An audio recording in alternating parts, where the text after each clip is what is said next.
नमस्कार, देश न्यूज का खास कार्यक्रम सत्ता का संग्राम देख रहे हैं आप। मैं हूं आपके साथ ऋषिका गुप्ता। चौथे चरण में मध्य प्रदेश की 8 सीटों पर 74 प्रत्याशी। चौथे चरण के साथ मध्य प्रदेश में पूरा हो चुका है चुनाव का मतदान। आपको बता दें 4 जून को इसके नतीजे आएंगे, लेकिन उसके पहले तस्वीरें जो हम देख रहे हैं मध्य प्रदेश की, जो जहां 5 बजे तक के जो चुनाव आयोग के आंकड़े हैं वो ये कह रहे हैं कि 68% तक जो मतदान है वो हो चुका है, जिसने कई उम्मीदवारों की जो उम्मीदें हैं वो भी जगा दी है। मध्य प्रदेश की 8 लोकसभा सीटों पर आज सुबह 7 बजे से मतदान शुरू हुआ था। चौथे चरण के साथ मध्य प्रदेश की सभी लोकसभा सीटों पर चुनाव की जो प्रक्रिया है वो संपन्न हो जाएगी। पहले और दूसरे चरण में 6-6, तीसरे चरण में 9 लोकसभा सीट, और इसके साथ ही चौथे चरण की अगर हम बात करें तो चौथे चरण में 8 सीटों पर मतदान हुआ। कुल 74 प्रत्याशियों की किस्मत दांव पर लगी। ये 8 लोकसभा सीटें मालवा और निमाड़ क्षेत्र में आती हैं। पिछले चुनाव में इन सीटों पर भाजपा ने कब्जा जमाया था। जो आज तस्वीरें हमने देखी, तस्वीरों में आप देखिए किस तरह से जो मतदान की प्रतिशत है जो बढ़ने की उम्मीद की जा रही थी वो चौथे चरण में कहीं ना कहीं सफल होती नजर आई, क्योंकि पहले, दूसरे और तीसरे चरण में जो मत प्रतिशत रहा वो कम रहा था, जिसके बाद चुनाव आयोग के लिए भी, इसके साथ ही राजनीतिक दलों के लिए भी चुनौती बढ़ गई थी। और कहीं ना कहीं वो चुनौती को आप देखिए किस तरह से, क्योंकि मध्य प्रदेश की 8 सीटों पर आज मतदान हुआ। शाम 5 बजे तक के जो आंकड़े वो काफी बेहतर नजर आए। 5 सीटों पर जहां मुकाबला है वो दिलचस्प नजर आया, लेकिन जो 3 सीटें हैं इंदौर, रतलाम और खरगोन, इन सीटों पर कांटे की टक्कर देखने को मिली। और इसी मुद्दे पर चर्चा आज करेंगे। खास मेहमान हमारे साथ जुड़ चुके हैं। हमारे साथ भारतीय जनता पार्टी से प्रवक्ता वाणी अहलूवालिया जुड़ चुकी हैं। वाणी जी, बहुत स्वागत है आपका। केदार सिरोही, कांग्रेस प्रवक्ता, हमारे साथ जुड़ चुके हैं। केदार जी, बहुत स्वागत है। विलक्षण सक्सेना, राजनीतिक विश्लेषक, हमारे साथ जुड़ चुके हैं। विलक्षण जी, बहुत स्वागत है। डॉक्टर आर के शुक्ला, राजनीतिक विश्लेषक, हमारे साथ मौजूद हैं। शुक्ला जी, आपका भी बहुत स्वागत है। लेकिन सबसे पहले वाणी जी, आप ही के पास आना चाहूंगी। मध्य प्रदेश की 8 सीटों पर आज मतदान हुआ है। किस तरह से इन 8 सीटों को देखती है, क्या लग रहा है? क्योंकि पिछले बार के अगर हम नतीजे देखें तो 8 सीटें बीजेपी के पाले में थी।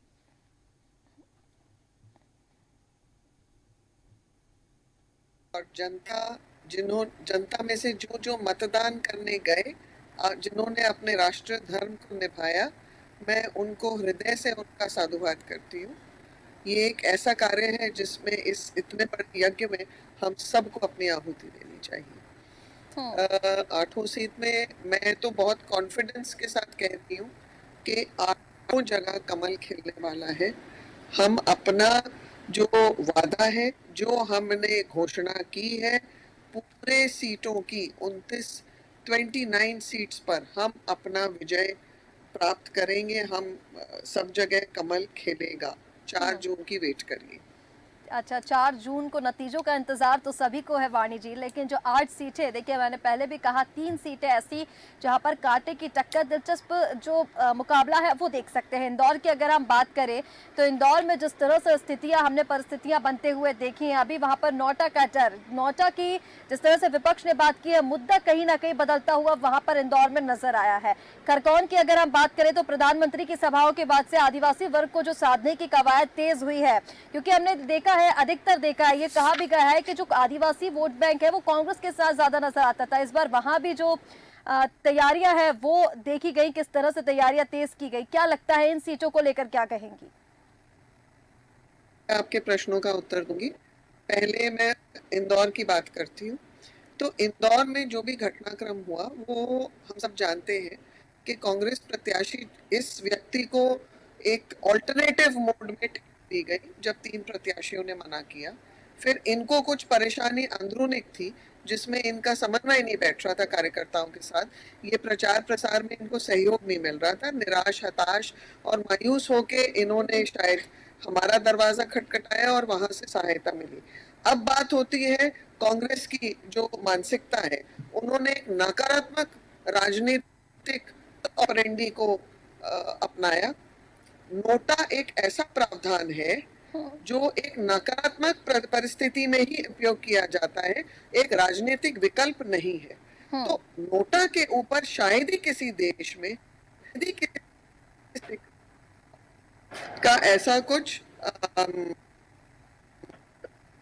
इस्तेमाल किया गया, क्षमा करें, कुछ तकनीकी समस्या की वजह से। ठीक है, जी ठीक है वाणी जी। तो इसके बाद नहीं हो गया नॉर्मल। तो अब इसके बाद हम आज देख रहे हैं कि वोटर परसेंटेज लगभग 58 है, if I am not wrong. So पिछली बार की अपेक्षा कम जरूर है, पर जो कांग्रेस दावा कर रही है, नोटा से 25 लाख की आबादी जो वोटिंग कॉन्स्टिट्यूएंसी है, उसमें हम जानते हैं कितना प्रतिशत लीड होता है भाजपा को।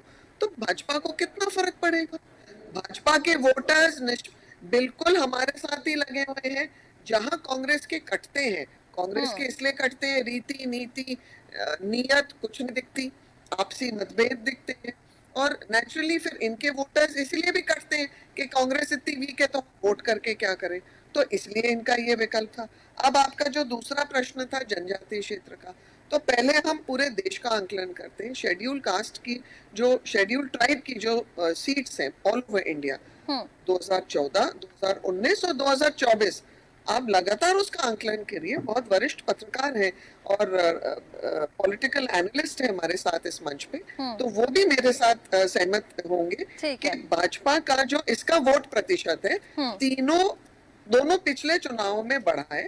सीटें बढ़ी है तो नेचुरली वोट प्रतिशत बढ़ा है। तो इस चुनाव में आपको वोट की बढ़ोतरी दिखेगी। रही बात मध्य प्रदेश की इन सीटों का, तो देखिए जनजातीय विकास का जो नाता है भारतीय जनता पार्टी से, वो बहुत स्पष्ट है। भारतीय जनता पार्टी ने जनजातीय समाज को प्रमुखता दी है। उनके राष्ट्रपति जो है उन्हीं की समुदाय से है। जनजातीय क्षेत्र की महिलाओं को हमने सपोर्ट किया है। तेंदुपत्ता का उत्पादन है, तो वहां पे इनको जो मिलता था। ठीक है वाणी जी, कहीं ना कहीं भारतीय जनता पार्टी जो है वो हर वर्ग को साथ लेकर चली है, तो उसका नतीजा अब 4 जून को पता चलेगा। लेकिन केदार जी, मैं आपके पास वापस लौटूंगी वाणी जी। पहले केदार जी को इन करना चाहूंगी, कांग्रेस प्रवक्ता हमारे साथ बने हुए हैं। केदार जी, किस तरह से इन सीटों को देख रहे हैं? 8 सीटों पर आज मतदान जो हुआ है मध्य प्रदेश में, हम देख रहे हैं लगभग जो वोट प्रतिशत है वो दूसरे और तीसरे चरण से तो ज्यादा ही रहा है। अब 2019 के मुकाबले की अगर हम बात करें तो वहां से कम, लेकिन तीसरे चरण से ज्यादा रहा है, और उसने कई उम्मीदें पार्टियों की बढ़ा भी दी है। आप किस तरह से इन 8 सीटों को देख रहे हैं?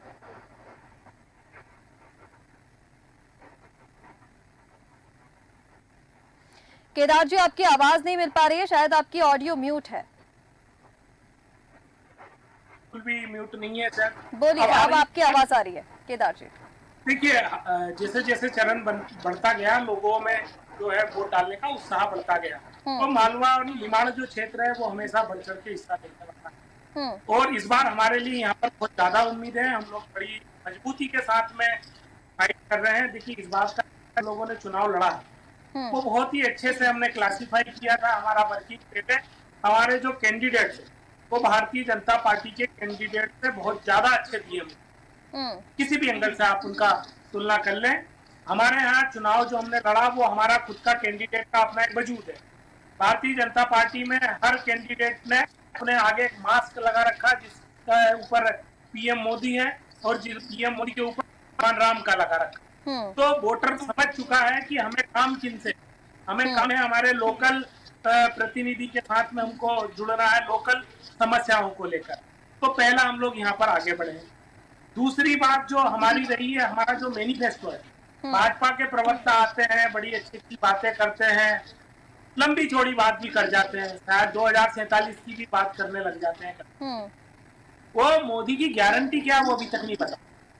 मैं पिछले 1 महीने से डिबेट में हूँ, मैं देख रहा हूँ मोदी की गारंटी जरूर है। हम कह रहे हैं कि हमारा जो मैनिफेस्टो है वो एमएसपी देने का, हमारा मैनिफेस्टो है वो ट्राइबल के जो नॉन टिम्बर फॉरेस्ट प्रोडक्ट्स हैं उन पे एमएसपी देने का, हमारा इनकम गारंटी देने का, हमारा यूथ को जॉब गारंटी देने का। केदार जी, ठीक है केदार जी, आप बोल रहे हैं कि आप लोकल बेसिस पर जनता से जुड़कर, जनता से कनेक्ट होकर काम कर रहे हैं। बीजेपी जो है मोदी मास्क लगा के रखा है, इसका जवाब मैं वाणी जी से लूंगी। लेकिन इंदौर में फिर क्या स्थिति रही केदार जी? इंदौर में स्थिति आपकी डगमगा क्यों गई? आप तो ये कह रहे हैं कि हमें हार का डर नहीं था। अब हार का डर तो दूसरी बात है, जब आपका कैंडिडेट ही नहीं है, वहां पर सरेंडर कर दिया गया है, तो अब हार के डर तो दूसरी बात हो गई। उसके बाद आपने नौटा का भी एक यहाँ पर मुद्दा बना दिया। लग रहा है आपको कि नौटा का जो मुद्दा बनाया गया वो ठीक है? देखिए, ये मैं थोड़ी, सुमित्रा ताई जो है भारतीय जनता पार्टी की सीनियर मेंबर रही है, उनने खुद कहा वहाँ, और ये हमारा एक का मुद्दा नहीं है। इंदौर एक बहुत ही जागरूक शहर है, यहाँ आर्यवाणी जी बिजनेस आपके पास। कैपिटल है स्टेट का। तो उन्होंने कहा कि इस तरह का लोकतंत्र में जो बर्ताव भारतीय जनता पार्टी ने किया, वो बर्ताव किसी भी तरीके से सहन करने वाला नहीं है, अमर्यादित था एक तरीके से कहते हैं। आप ये बताएं, अभी भाजपा की प्रवक्ता महोदया वो बोल रही थी कि उनको भाजपा में कुछ मिला, भाजपा की तरफ वो आए, क्या मिला उनको भाजपा में? तो बताए ना जनता को, वो हमारे यहाँ से छोड़ के इनके आए, उन्हें ऐसा क्या सुरक्षा मिली, दूसरा कोई ताकत मिला, आखिर मिला क्या जो वो हमारे यहाँ से बीच चुनाव छोड़ के भागे? लेकिन केदार जी कुछ तो कमी आपके यहाँ भी रही होगी, तभी वो छोड़कर वहां चले गए। मैं वाणी जी से जवाब लूंगी, लेकिन उसके पहले विलक्षण सक्सेना जी हमारे साथ बने हुए राजनीतिक विश्लेषक। विलक्षण जी, आपसे जानना चाहूंगे 8 सीटों का समीकरण क्या कहता है, और आज चौथे चरण के साथ 8 सीटों के साथ मध्य प्रदेश में जो 29 सीटों पर चुनाव की प्रक्रिया थी वो समाप्त हो चुकी है। क्या लग रहा है मध्य प्रदेश में? बीजेपी जहां एक तरफ दावे कर रही है 29 की 29 सीटों का, वही विपक्ष के भी दावे है कि इस बार 29 सीटें बीजेपी को नहीं मिलने वाली। क्या कहेंगे विलक्षण जी?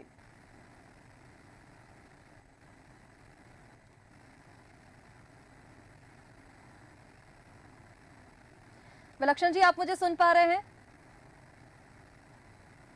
चलिए, विलक्षण जी से शायद हमारा संपर्क नहीं बन पा रहा है, कुछ तकनीकी समस्या है। लेकिन डॉक्टर आर के शुक्ला जी, मैं आपके पास आना चाहूंगी। 8 सीटों पर आज चुनाव की प्रक्रिया जो है वो संपन्न हुई है। 29 सीटों पर मध्य प्रदेश के जो चुनाव है वो समाप्त हो चुके हैं। क्या लग रहा है मध्य प्रदेश की क्या स्थिति आप देख पा रहे हैं? पहले भी हम आज जो 8 लोकसभा क्षेत्रों में जो चुनाव हुए हैं उन पे चर्चा करें तो मुझे लगता है कि देवास, उज्जैन, मंदसौर, रतलाम, धार, इंदौर छोड़ देना चाहिए, खरगोन, खंडवा। इन 8 में से सिर्फ रतलाम, खरगोन और धार, इन 3 सीटों पर कांटे की टक्कर रही है। और इन 8 में से, मैं अभी 29 की बात नहीं कर रहा, 8 की बात कर रहा हूं, इन 8 में से कम 1 से 2 सीटें कांग्रेस पार्टी को मिलने की संभावनाएं नजर बन सकती हैं। ये नहीं बोल रहा हूं कि मिलने जा रही हैं, उसके अपने कारण हैं। क्योंकि रतलाम जो लोकसभा क्षेत्र है, वहां निश्चित रूप से कांग्रेस पार्टी का जो उम्मीदवार है श्री कांतिलाल भूरिया जी हैं, उनका अपना एक निजी उस एरिया में वर्चस्व है, उनका वहां लोगों से डायरेक्ट लगाव है। उसका कितना असर होता है ये तो 4 जून को ही पता चलेगा। लेकिन अगर आज चूंकि हमारे प्रदेश का आखिरी चरण था वो हो गया, अगर हम ये देखें कि इस चुनाव में मुद्दे क्या रहे, तो मुद्दों के मामले में दोनों ही राजनीतिक पार्टियां, मुझे लगता है, सिर्फ व्यक्तिगत आरोप प्रत्यारोप के दम पे चुनाव लड़ी हैं। बिल्कुल ठीक। हाँ, है ना। कुछ पार्टी ने जो अपना घोषणा पत्र या संकल्प जारी किए थे, सिर्फ और सिर्फ एक पार्टी ने दूसरी पार्टी की कमियों या को भुनाने का काम किया है। हम क्या करेंगे, ये कोई पार्टी बताने समय अक्षम रही है, चाहे वो कांग्रेस हो या भारतीय जनता पार्टी हो। सिर्फ एक दूसरे की कमियां गिना गिना के ढूंढ ढूंढ के जनता के बीच में परोसते रहे। हाँ, इस मामले में अगर हम घोषणा पत्र या संकल्प पत्र या गारंटी पत्र की बात करें तो निश्चित रूप से जो कांग्रेस पार्टी ने 1-2 सेंटेंस डाले थे, उनका जो miss interpret Bharatiya Janata party के द्वारा निकालकर जनता के बीच में लाया गया, उसका फायदा भारतीय जनता पार्टी को होने जा रहा है और नुकसान कांग्रेस को होगा।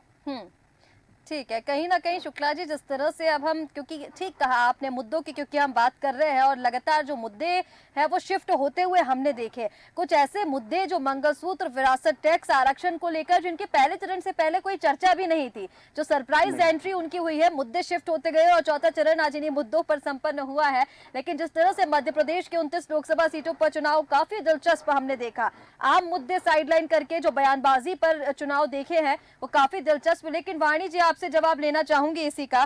पहले तो जो केदार जी ने कहा था उसकी बातों का भी मैं जवाब आपसे चाहूंगी कि मोदी के जो सांसद प्रतिनिधि जो है भारतीय जनता पार्टी के, उन्होंने मोदी मास्क पहन कर रखा है, फिर उसके ऊपर भी राम जी का जो मास्क है, मतलब भगवान राम के मुद्दे पर जो राजनीति हम देख पा रहे हैं वो, इस पर जवाब दीजिए। दूसरा, जिस तरह से मुद्दों शिफ्ट करने की बात की जा रही है उस पर भी एक आपकी टिप्पणी चाहूंगी। मुद्दे क्यों, आम मुद्दे क्यों इस चुनाव से गायब है लगातार?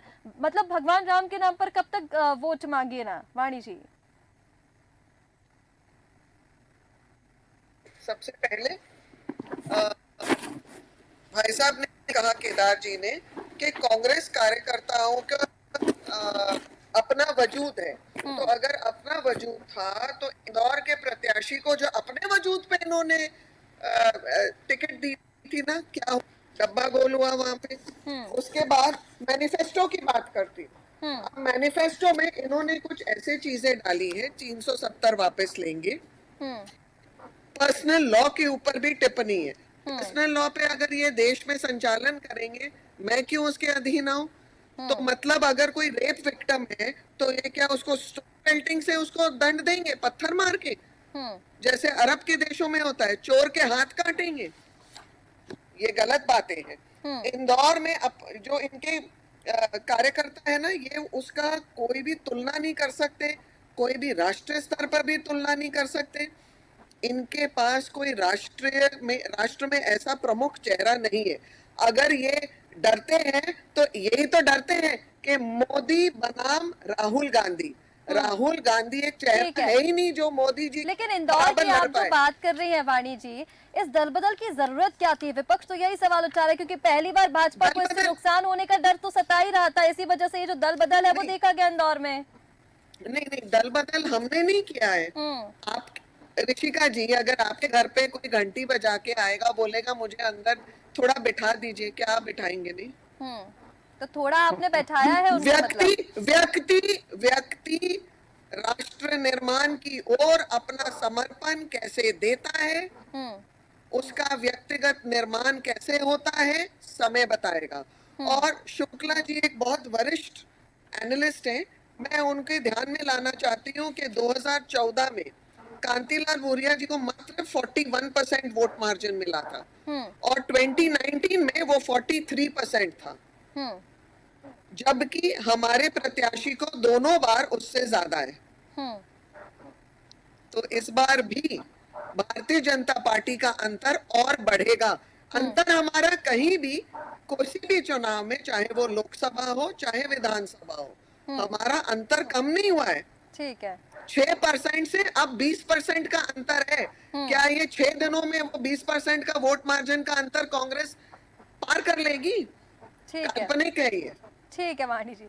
केदार जी, आप कुछ कहना चाह रहे थे, वाणी जी की बातों का जवाब देना चाह रहे थे।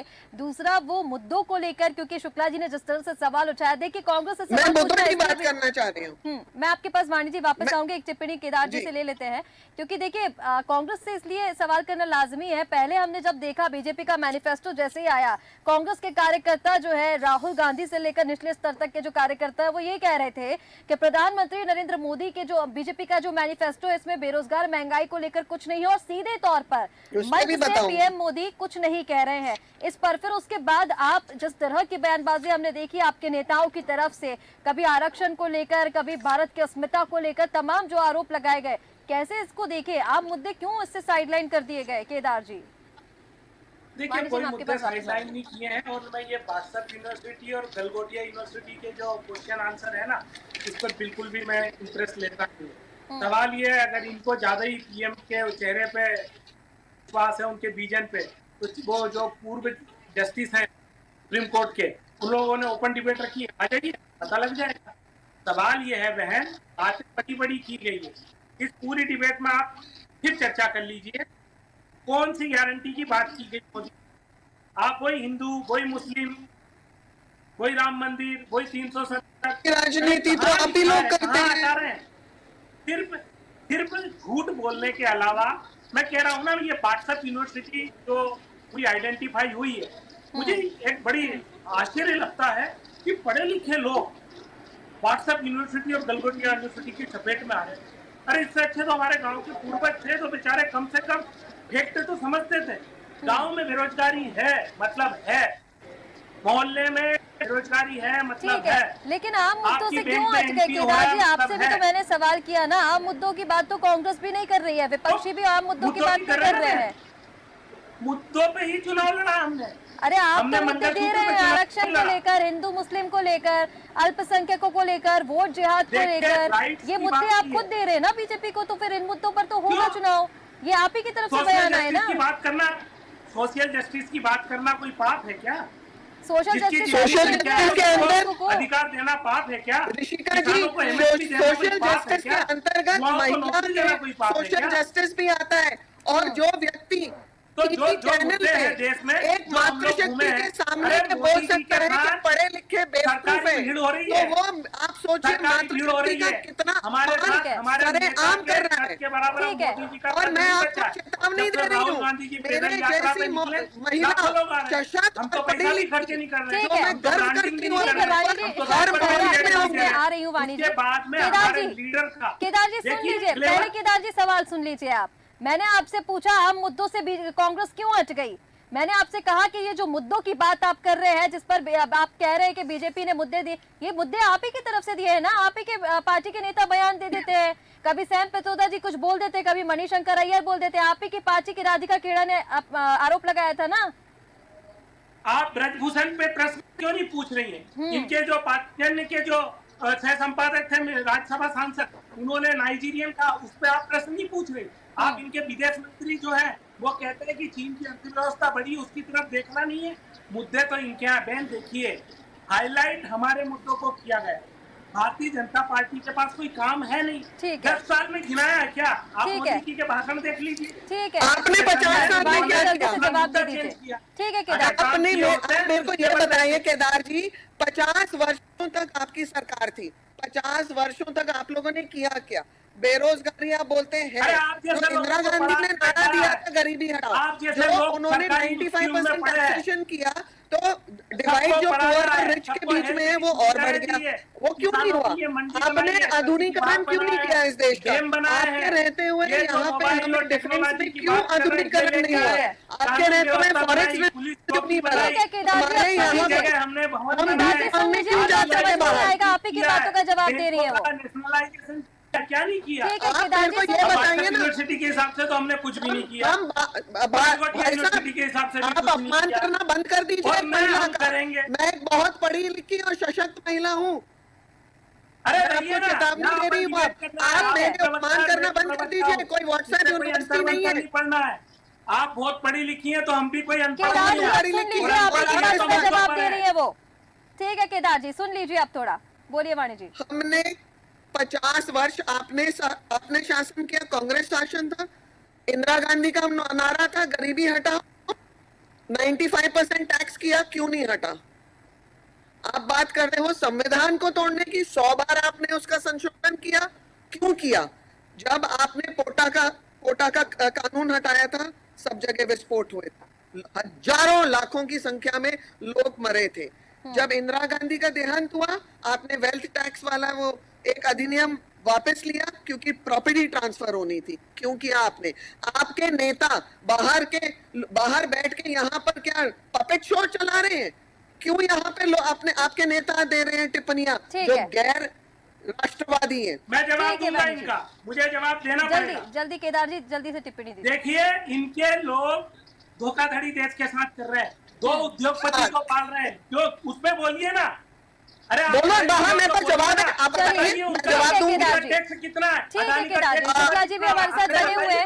ठीक है केदार जी। ऋषिका मैडम जी, इनको मैं इतना बता दूं आपके टीवी चैनल के माध्यम से, जो आपके लिए भी जानकारी है, 22 राज्यों में अडानी के बिजनेस चल रहे हैं, जिसमें से 8 से 9 राज्यों में जो MOU साइन हुआ है वो कांग्रेस या उनके साथीगण से है।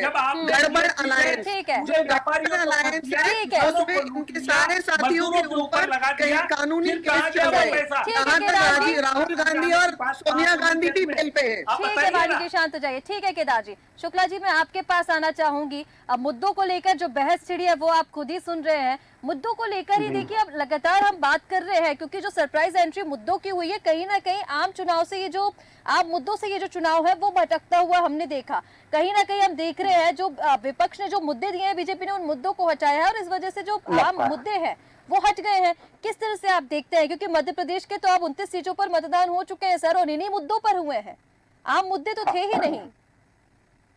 देखिए, अगर हम मध्य प्रदेश की 29 लोकसभा क्षेत्र को आधार मान के मुद्दों की बात करें तो निश्चित रूप से कांग्रेस पार्टी के जो नेताओं ने अलग अलग प्रदेशों से या विदेशों से जो स्टेटमेंट दिए, उसका नुकसान कांग्रेस पार्टी के स्थानीय मध्य प्रदेश के प्रत्याशियों को हुआ है। बिल्कुल ठीक। क्योंकि कांग्रेस पार्टी का इस बार निश्चित रूप से लग रहा था कि वो जो पिछली बार एक सीट थी वो बढ़ेगी, और मुझे तो आज भी लगता है कि उसमें अंतर तो आएगा, लेकिन जितना अंतर आना चाहिए था उसको और दूरी बढ़ाने में कांग्रेस के नेता ही जवाबदेह हैं। वो हमारे प्रदेश के नहीं हैं। प्रदेश के नेता काफी मेहनत कर रहे हैं, प्रचार भी कर रहे हैं अपने अपने स्तर से जो जहां सक्षम है, लेकिन कांग्रेस पार्टी के जो दूसरे नेता हैं, जैसे कि अभी आपने 2-3 लोगों के नाम गिनाए, उनकी वक्तव्यों के कारण कांग्रेस का मध्य प्रदेश में भारी नुकसान होने जा रहा है। क्योंकि आज वोटिंग हो चुकी है। अब जो हमारे केदार भाई को भी मेरी बात से शायद कुछ प्रतिशत सहमत होंगे, है ना? ठीक है शुक्ला जी, कहीं ना कहीं ये जो नेताओं के बयान आए हैं उसका खामियाजा कांग्रेस के मध्य प्रदेश स्तर की अगर हम बात करें तो वो उठाना पड़ेगा कांग्रेस को। वाणी जी जल्दी से अपनी टिप्पणी दे दीजिए, आप कुछ कहना चाह रहे हैं। शुक्ला जी क्योंकि इनके बड़े गद्दावर नेता वो भी तो अपने बिल में घुसे हुए हैं। कमलनाथ जी छिंदवाड़ा से निकले ही नहीं, दिग्विजय सिंह यहाँ से निकले नहीं, और बाकी जो बंटाधार करना था वो जित्तू पटवारी ने कर दिया। ठीक है वाणी जी, तो कहीं ना कहीं जो मुद्दों को लेकर हम बात कर रहे थे, आम मुद्दों से ये चुनाव जो है वो भटकता नजर आया। निकले घर से। ठीक है, मध्य प्रदेश की 29 सीटों पर आज के चरण के साथ जो मतदान है वो संपन्न हो चुके हैं। आप सभी मेहमानों का हमारे साथ जुड़ने के लिए बहुत शुक्रिया। तो तस्वीरें आपके सामने किस तरह से आज चौथे चरण में मध्य प्रदेश की 8 सीटों पर मतदान हुआ। मत प्रतिशत जो है वो पहले चरण के मुकाबले काफी अच्छा रहा है, और इसी के साथ 29 सीटों पर मतदान की जो ये प्रक्रिया है मध्य प्रदेश में वो समाप्त हो चुके हैं। आप सभी को इंतजार है 4 जून का, यानी नतीजे 4 जून को आएंगे तब पता चलेगा। हालांकि जो मुद्दों को लेकर हम लगातार बात कर रहे हैं, मध्य प्रदेश की जो 29 सीटों पर चुनाव हुए हैं वो किन मुद्दों पर हुए हैं, आम मुद्दे जो है वो इस चुनाव से भटकते नजर आए, जो अन्य मुद्दे हैं वो इस चुनाव में ज्यादा नजर आए। फिलहाल हमारे इस खास कार्यक्रम सत्ता का संग्राम में इतना ही। आप बने रहे देश न्यूज के साथ। नमस्कार।